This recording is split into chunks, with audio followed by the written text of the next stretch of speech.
Welcome to Winds Baptist Church. If you're visiting today, we are glad you're here. Please do us a favor and grab a Connect card from the pew back in front of you, fill it out, and drop it in the offering plate when it comes by. For the month of March, we are collecting washcloths for Operation Christmas Child. Please put your items in the bin located at the OCC display in the foyer. Be back this evening to hear our Masterpiece kids as they share special music at the 6 o'clock service. Next Sunday, March 26th, our set-apart student worship team will be leading worship and sharing special music at the 6 o'clock service. We'll see you there.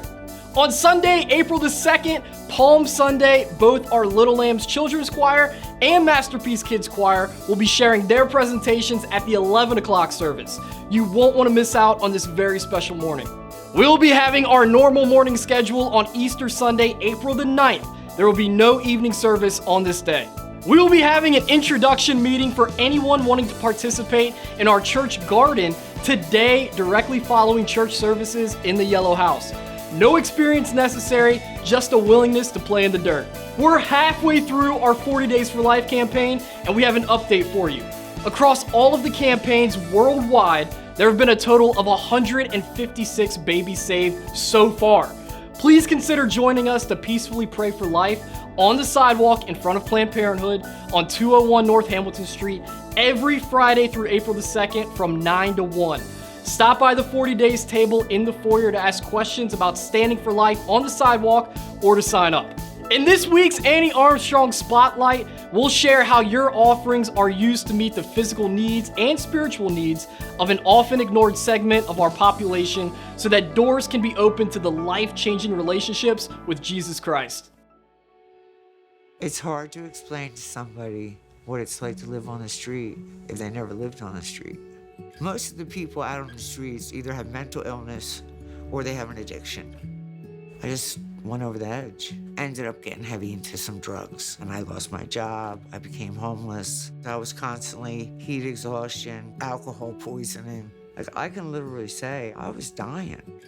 Somehow my parents got a hold of Kay, and that's what opened up the door for me to become sober. I met Yvonne, and she was homeless on the street, came to Friendship House, and things began to change in her life.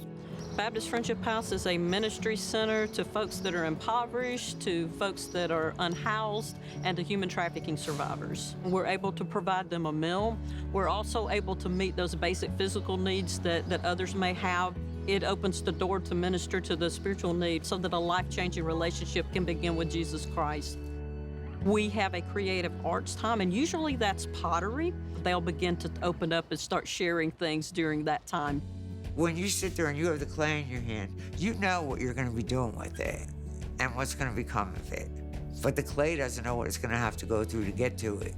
Sometimes our lives are broken, and we're like just a big old lump of clay, and so lives can be molded and shaped by Jesus to be able to accomplish His perfect will.